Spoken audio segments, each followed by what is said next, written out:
হে আসসালামু আলাইকুম এভরিওয়ান।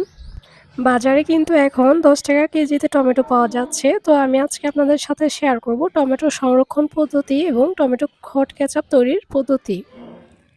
তো আমি ৪ কেজি টমেটো নিয়েছিলাম। এখানে ২ কেজি হচ্ছে আমি কেটে এগুলা সেদ্ধ করে সংরক্ষণ করব। এই যে কেটে নিয়েছি, বিচি ছাড়িয়ে এগুলা সেদ্ধ করে এগুলা সংরক্ষণ করব।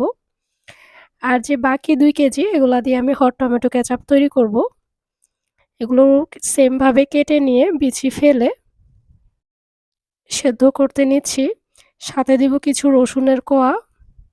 এখানে পানি এড করার কোনো প্রয়োজন নাই। টমেটো থেকে প্রচুর পানি উঠবে। সেদ্ধ করা হয়ে গেলে আমি টমেটোর স্কিনগুলো আলাদা করে নিব। চিমটি দিয়ে আমি স্কিনগুলা তুলে নিচ্ছি।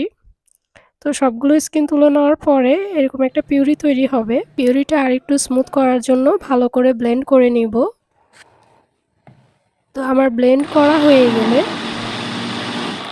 প্যানে দিয়ে দিব কিছু শুকনা মরিচের গুঁড়া ভালো করে ছেঁকে নিয়েছি, সাথে অ্যাড করব ভিনেগার।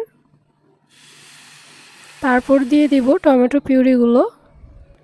এ পর্যায়ে অ্যাড করতে হবে চিনি।